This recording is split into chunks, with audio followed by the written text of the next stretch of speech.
Malik Chow. Malik Chow, how are you? Yeah. How are you? How are you? Good morning or good afternoon. Good evening, good night, as Emery would say. Yeah. Good evening. How are you, Loz? How are you? You all right? I'm very good, mate. I'm very good. I'm excited for our first curtain raiser against Barry in a few hours at the time of recording. It's a beautiful sunny day here in the UK, so yeah, can't complain. Can't complain. Weather's it's certainly not de winter over here. Nah, very good. That's 2 centre-back jokes now I've done. Yeah, it's look, we're back. It's the first official game of the season. I think obviously if we look at this, the predicted starting 11 with no official striker in the starting lineup, and a back three with only 4 centre backs, there's clearly a bit of work to be done still with the squad. You'd like to think, despite the signings of De Winter and I'm going to hopefully pronounce this guy's name right, Adekame, yeah, I think it is. Yeah. At right back or right wing back, wherever you sort of prefer his position at. Still a bit more to be done, but which gets me thinking, because it's like, look, transfer markets are so integral towards going into a season or mid-season with the winter market to make amends for the failures of the summers. And as we sit here, obviously there's a little bit more work to do, but I couldn't help but kind of think of a little bit of a legacy piece of markets that have come before. And there are, a couple that come to mind. So I kind of wanted to go back down memory lane a little bit here and probably call out some of the worst, in my opinion, or even equally our opinions here, some of the worst transfer markets we've seen Milan have. And these will be probably more so in recent times. So I guess if we've missed out anything from what you think our markets were probably worse, or if just as worse, then obviously call them out in the comment section. You might have seen and experienced some transfer markets a lot more worse than what we're going to call out here. But are you happy to go with that today? Are you happy to go down memory lane and call out some horrific players and horrific times? Absolutely. And I just want to say that I hope that this summer does not end up on this list in a couple of years' time. Friggin' hell. Yeah. And it's a good point, because I think what I've been thinking about here is obviously transfer markets work in two ways. It's who you bring in and obviously who you potentially sell. And this summer has obviously seen us sell one of our crucial players, with Reinders having a great debut game with Man City with a goal and assist, and getting all the plaudits for how good he is as a midfielder. We saw him at Milan, which is really hard to see, but obviously it's how do you fix that from the opposite side of the spectrum? Because that's a very interesting segue into what I think is one of my worst markets I've seen overall as a fan, and that's 2009 2010. And the key bit here, and quite similar to Reinders, is that we sold a fantastic player at the time, and that was Kaká to Real Madrid for just under about 70 million euros. And I've got it right behind me. That's how much of a Kaká fan I am. Selling him was huge. So it was who was going to come in, who was going to actually pick the mantle up at the club. And we had, Pato at the time, who was going to be the next best thing. We still had some, key players there. Ronaldinho was at the club. He just come in the season before. We had a bit of talent still, obviously a bit of an aging squad. But what you were expecting in that market was to come in with that injection of money, was to come through with new talent and who could be maybe the next Kaká or other players that can take the mantle up. And when you look at the players that we brought in 2009, 2010, and the marquee signing is Klaas-Jan Huntelaar, who was obviously good at Ajax and was kind of doing okay at Real Madrid, but not really getting a true chance. 25 as well. He was a good age. He was a good age. And he was a fantastic finisher, but he just didn't click in Serie A. I just didn't click with Milan or the league. And he struggled, and he had some really good goals, but like consistency wasn't there. And he was basically out of the side by players like Marco Borriello playing better than him. And that's kind of like showed enough about how that was such a poor signing. But for him to come in around 15 million euros when we've made so much on Kaká, it's crazy. And around the rest of the market, I'm looking at some of the names here. Like Ignacio Abate came back from Torino, and obviously we gave him the right back spot. Davide Di Gennaro, Dominica Dia, Mancini. And if you can remember, is it Amantino Mancini? We got him from Inter on loan, but he was, a bit more better at Roma. Like these are the players we're talking about to replace a Ballon d'Or Kaká, one of the best players we've ever seen at the club. It was such a poor, deflating period of time where you kind of we obviously we've won the Champions League in recent years. We have talent in abundance still at the club, and you're replacing your best player with some of these like scrubs, and it's Yeah. like it's just really poor. And for me, it was a really poor moment of time to kind of see. And it was a start of, you could tell, Berlusconi, dropping maybe not interest, but obviously clearly investment into Yeah. the squad, which is going to be a little bit of a theme here, probably with the one Mm. after this. But Do you yeah, know, yeah, go I on. just want to call out one really funny fact. I didn't even realize this until I kind of deep down previously looking at today's video. We had the Donnarumma brothers. We Yep, also had the Aubameyang brothers. the Aubameyang. We Yeah, had yeah. both Aubameyangs, and I reckon it probably was Willie, the same thing. yeah, Willie and Pierre-Emerick were the Yeah, two. Well, I'll tell yeah, you this actually. yeah, I'm going to go a bit off topic here with Willie Aubameyang. I could swear I remember this, and maybe anyone give me a shout out if you think if I'm right about this. We played many preseason games like the Berlusconi Trophy and stuff like that. I'm pretty sure I saw Willie Aubameyang score against like Juventus in that sort of Berlusconi Trophy thing, and I was like, oh yeah, this is this kid's going to be one that we're going to remember a little bit here. He's going to maybe come through the youth ranks. Little did I know that he had a younger brother who obviously turned out to be much, much, much more better than him. And Willie Aubameyang didn't really live up to And the also, do expectations. you know which player for me out of all of this was the biggest like letdown at the time?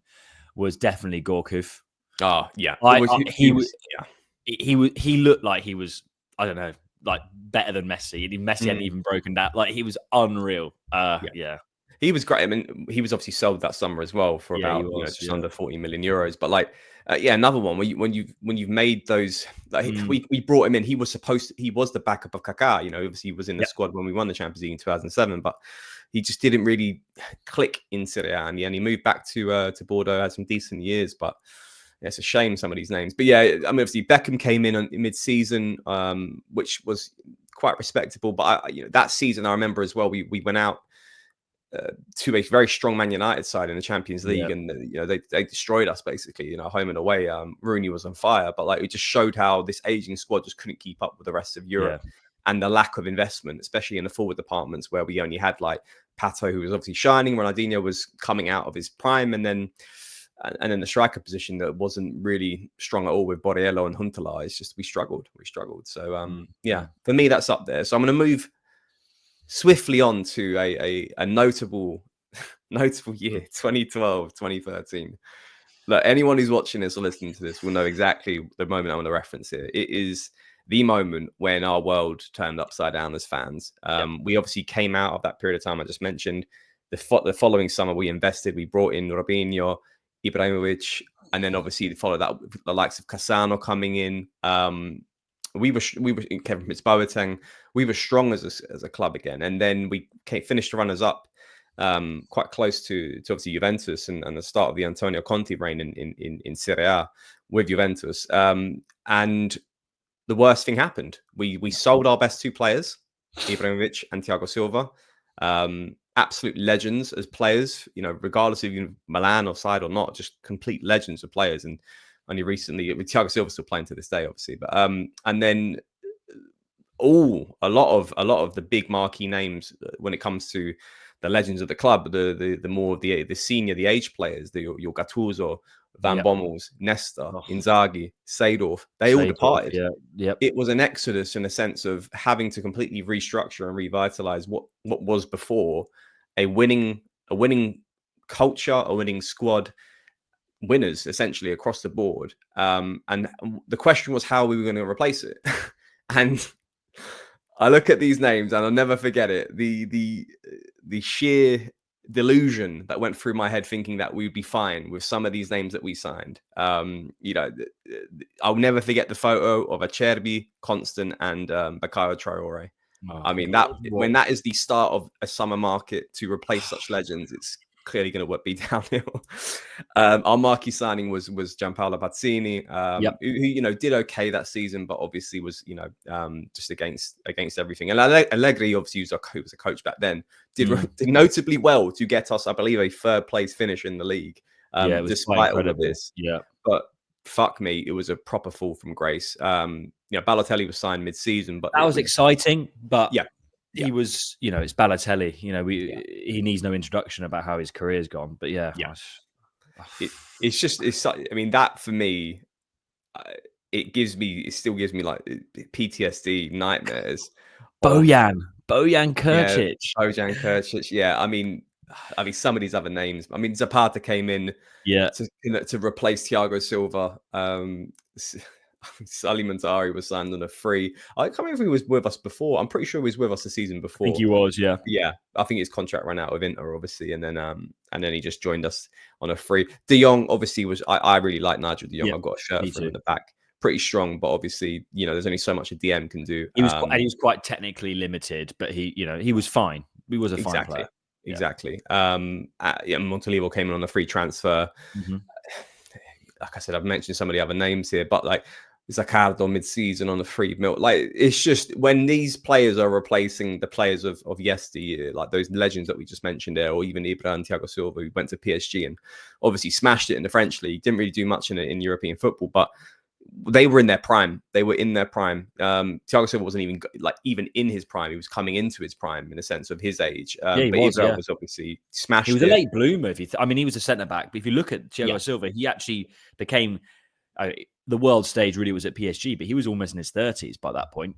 Yeah, agreed. So, Oh, I think he joined us at like 24, mate, yeah, 24 years old or he something left at like that. And then 27, but yeah, it took him a couple of years for him to establish himself, and then that was it. yeah, 29, 30, which yeah. okay for a centre back, and we see how long his career's now been. He's like you said at the start, he's still bloody Mm. playing, but yeah, Now he's got a, madness, madness. now he's got a Dave song after him now as Yeah, well. yeah, bloody hell. Yeah, but yeah. So I mean, look, it's a good starting point for some of these markets. And for I mean, there'll be older fans than I who might be listening to this, but for older fans such as myself, these are two particular markets where you're starting to see the Berlusconi investment drop Mm, off a cliff. Money came into from a sense of expenditure, sorry, income, not expenditure, income, because obviously selling players like Kaká, Ibra, Thiago Silva, when you're not willing to reinvest that into the squad with immediate quality, it just goes downhill from there. So on to you, Lorenzo. Beat that. What have you got on your side for some horrific markets? I mean, I'm not going to player for player. I don't think we're going to get worse. I don't think we're going to get worse than 13, 14. Like if we actually, or 12, 13 even when we Mm, deep it. But I'm going to be talking about 17, 18, mm, which was bad for a different kind of reason. I think, the biggest marquee name for that one is obviously the arrival of the legendary Juve captain Leonardo Bonucci, which I remember every single Milan fan. You will lie if you yeah, cannot say that we thought we had pulled Juve's pants down and that's gas. absolutely spanked them, Yeah, thinking we got their best centre back. yeah, And his goal with his famous mouth yeah, yeah, celebration, we were laughing, absolutely laughing. yeah. And I think he's to this day the third or fourth most expensive signing, right? Or maybe even second most expensive signing we've ever made. Yeah, yeah, yeah. He's certainly up Um, there. Maybe just below Rui Costa, I think, isn't it? yeah, he's At the top, yeah, 42 million euros. yeah, 42 yeah. million euros back then as well. I mean, that must be what equivalent to 70, 80 now, Mm, maybe close mm, to. Yeah, yeah. looking at the names, we've got Leonardo Bonucci. Need I say more? Andre Silva, one of the biggest striker flops. Again, Mm, so hmm. much hype. There was so Yeah. much hype this summer. We were discussing before the call. We had Yi Hong Lee spending the cash. Mm. And that was the last year he was in charge, right? The last year before he liquidated or he defaulted on his payments, I'm pretty sure. It might have Uh, had maybe a summer, the following summer where Maybe there was a I remember mass it now. exodus. I think because I remember it was It was a the following summer was Caldara came in and obviously we sold him Yeah, for it loads might have back been. He to might have had Juve. one more summer, but it was One more. definitely This was like the entry level kind of yes. like, okay, Yeah. I'm going to spend a load of money and get this club back to where it was. And obviously, yeah, I'll So let you crack on with some of these yeah, names. no, I mean 38 million Andre Silva. Yeah, I mean, what did he score? I think he just scored double figures over the 2 or 3 seasons he was with us. minimal, mate. Minimal. When Yeah, you're not getting a starting spot because Patrick Cutrone has broken through, and fair play. I love Cutrone, but like yeah. this was the issue, wasn't it? We Yeah. signed him, and you're going to come onto another name with another striker, that we brought in as well. But like the players we brought in weren't even starting because they were just ended up being trash. You know. It was, oh man, it's awful. Obviously, a big upset. Again, a player that I was really excited about. I know you guys, everyone would have been because he was so talented. Andrea Conti, obviously, incredibly talented at Atalanta. We thought again. I think with Bonucci and Conti must have thought this is it. We've got Italy's like defensive line for the next 5-6 years sewn up here. And obviously he was played by injury and barely played for us. Then obviously we bought the Snake, who probably, if I'm looking at I'm talking obviously about Hakan here. If I'm looking at the list, arguably he was the most successful. Could I say that in loose terms? No, Kessie's probably the most. Yeah, okay, we're going to go on. Yeah, that's true. Yeah. That's true. Kessie, but like I would say second place, in relation to the rest of these. Which let's be honest, let's say that if Hakan is our second place best signing of the summer, not says looking good. Mate. Lucas Biglia, who was, I don't know why we even signed him. He was beyond average when he was at Lazio, but hey ho. I remember Masaccio as well. I don't think I knew anything about him when we signed him. I was like, okay, whatever. Big fee. Yeah.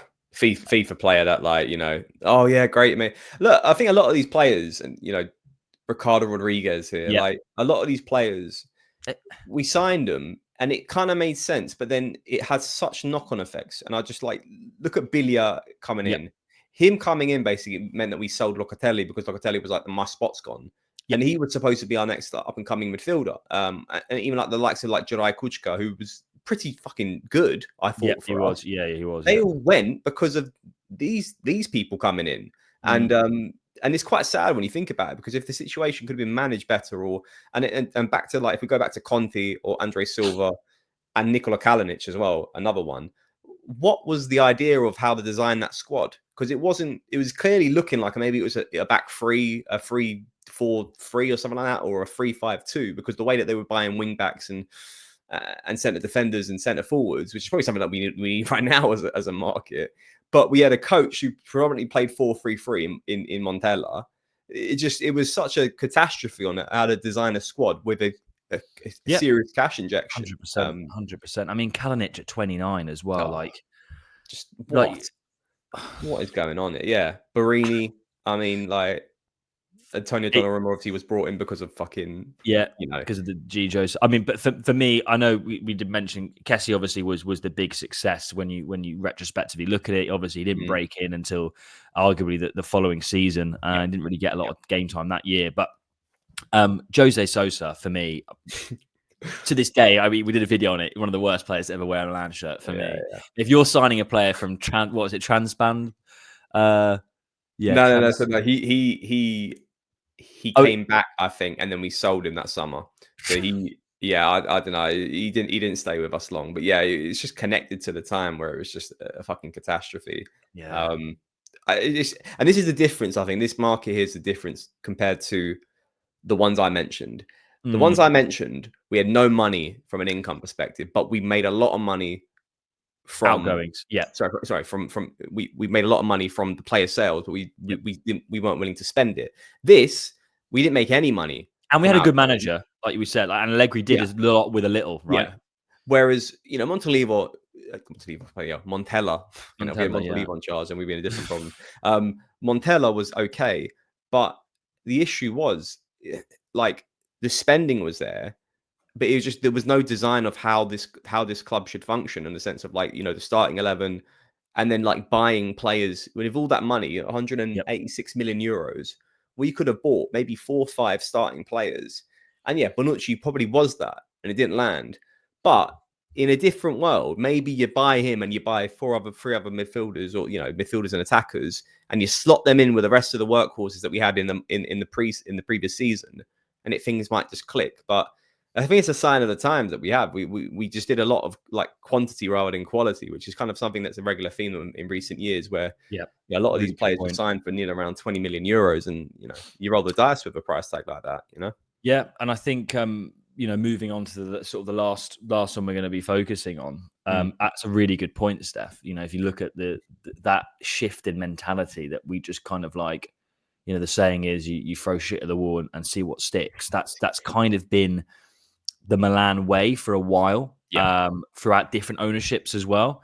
And I think it stopped a little bit, and I'm going to go off on a tangent slightly here. It stopped a little bit under Elliott, from fast forward into sort of modern times.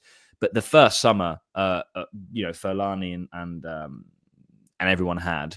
Mm-hmm. Fellaini and Cardinale, if you want to say, before the Zlatan came in. I mean, it was exactly that. It's just chucking shit and hoping stuff sticks, which moves on to the last choice, modern times, only 3 years ago, 2022-2023 season, where again, I guess I don't know exactly, but I'm just going to shoot a number: 5th biggest signing of all time, 4th or 5th in CDK. I think Jashari might overtake him. I don't know. CDK, Malik Chow, which actually, from an outgoings perspective, has worked out quite fantastic, but wasn't player quality, again, as we were mentioning. Junior Messias, Alessandro Florenzi, Asta Franks, what has happened to him anyway? I mean, God knows. I think he's probably back in Germany or something like that. Yeah. Do you reckon? Sure. I think I still follow on Instagram. I'm pretty sure. Man, I get rid of everyone who no longer plays at Milan. I'm exodusing. Don't want to know unless you're a legend. Fair play. Mate, he's at Wolfsburg. Yeah, you're right. He's at Wolfsburg. These two names, there's a couple of names you're about to get onto, which is just they're up there, mate. Right. So Devas Vasquez, right? What the fuck? That was a mid-season. That was a mid-season.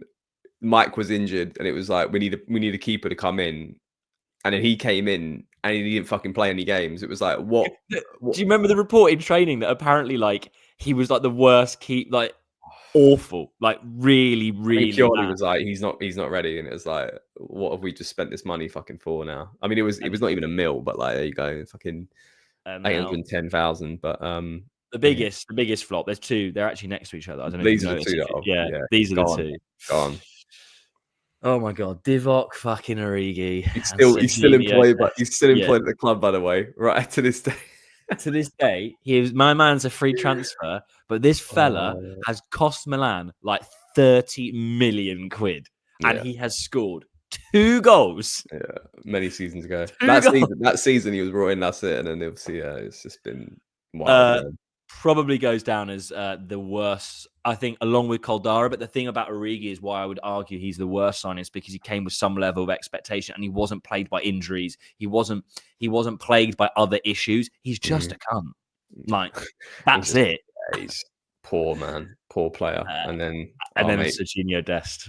Oh my god. Dest goes on for me as perhaps the worst player I've seen live play football. Like that Chelsea yeah, that was bad. 3-0 at Stamford Bridge. What I saw on that pitch was like a hate crime. It was like a hate crime. Yeah, it was a mockery. It was absolutely a mockery to the sport. I mean, like that market in a sense of like, and the key bit here is we just won the league, and it was like, how do we then, how do we continue? How do we roll into the next season and clearly like make strides to build this squad forward? We knew what we were missing, and obviously investment was going to help. But it was a struggle even to get the CDK deal across the line. I mean, I was making videos for this channel back at the time. It was like for months just having to go like, hopefully next week. It sounds a lot like Jashari, but like we were fucking hanging our hat on CDK. Especially with that money spent, and equally he delivered nothing, not a single goal. And the rest of the players, it was just like obviously just kind of filler through the squad and see a couple of youngsters, see if they hit like land, and a couple of low price, more experienced players coming in, because I think that's what like they were saying we needed. But the issue was we had a potential buyer, as in Jerry, who's now the owner of the club, in a sense, but Elliot weren't willing to spend anymore because they knew that a new buyer was coming, and why would they kind of add to the pot of debt or the pot of money invested into a club that when eventually a new owner is coming in? So it was this hybrid period, but I think you still can't get away from the fact that we just won the fucking league and you haven't invested in this club to crack on and go again. And that's why like people like Maldini said what they said in that semi-final against Inter, because it was like, if you're not willing to spend right now, then we're not going to crack on, and we didn't crack on. So you're spot on. And also Maldini was, I'm looking at the names. It's not just the players that were permanently signed that season. There were a lot of players coming in from a loan that we did a lot of deals with, like loaning them and then redeeming them the following year. I mean, let me just list a few of these names. And Maldini was probably looking at this squad going, none of these players will ever play for my club because they are not good enough. And he's spot on. We've got Yassi Nadli, Jens Petter Hauge, Colombo, who's been loaned out more times than I can remember. Emil Roback, who I remember had an interview with Zlatan when he was still playing at the club, or I think he was recommended by Zlatan to be bought as like some player. Do you know where this guy's playing now? I've just looked at it. The Thai League at 22 years of age. And he had an endorsement by Zlatan Ibrahimovic. Yeah. Crazy. That's crazy. Like you said, filler is not even the word, man. Yeah. What's wild is in the making of this video, I did go back to a few markets of like 10, 12 years ago. And a key bit is arrivals. And when you look at the money that was, well, the lack of money that was spent in some markets, that like, if I go back to 2016, 2017, 30 mil was spent in total that market.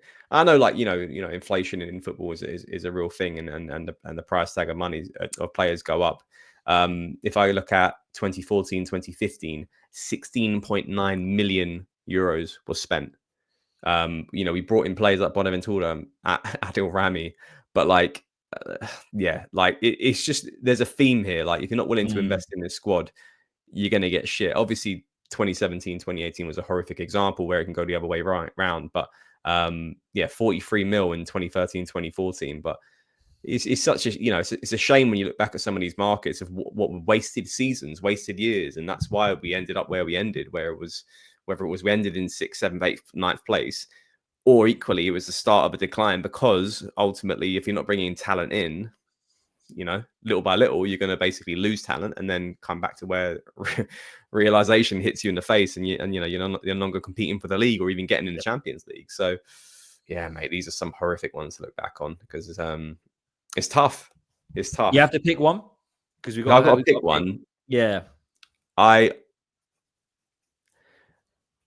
Forget symbolism. I think let's be like objective here and think about isolation. What's the worst signing? 2017, 2018. Yeah, I agree with you.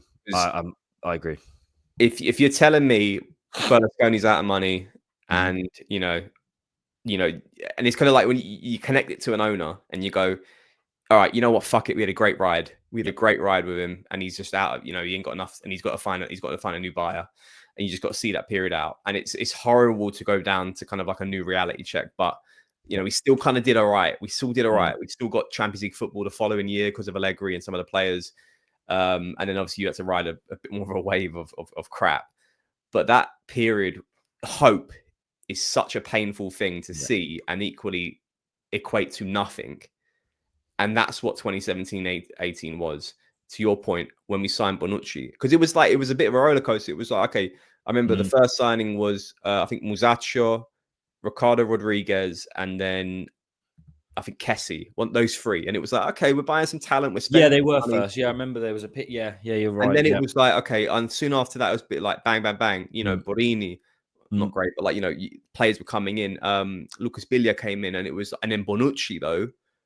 My brother's a Juve fan. I remember, was like, yeah, we took your fucking best player, you know, your best defender, your older players ain't. Your captain.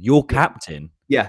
And that was like, yeah, the narrative changed. We had spent a lot of money, and I really had thought we could go and win the league. And let's remember, we haven't spent that much money since. No. Yeah. And yeah, it was clearly delusion, but like, it was the fact that the hope just fizzled away, and reality kicked in. And I think a lot of us learned a lot about football from that window. You can't just, you know, throw shit to the wall and see what sticks, or equally just have a new starting 11 and hope it all clicks together with a coach who's not got the right formation for it. So that, for me, is a lot worse than the other markets. I mean, obviously that 22-23 one was really, that's a shame, because we had to build back off that 2017-18 work, you know, groundwork, you know, work our way back up to sort of like being a hard-working side, Stefano Pioli era, and we weren't rewarded for that. So that's what really pains me about the 22-23 one that you mentioned. But like, you know, at least we just won the league, and it's like, I could get away with it. But that 17-18 one was, we ain't won nothing prior. That was the hope to kind of get us back, and we finished out of the top four anyway. It was like, we spent all that money for fuck all. Rubbish. It was awful. Is that yours as well, or something different? Yeah, it was mine as well. I think spot on, because I think obviously symbolically, it would have been that, you know, it would have been when we sold Thiago Silva and Zlatan. I think that was like you said at the start, that Turn was the aside. symbolic shift of we're no longer a top club.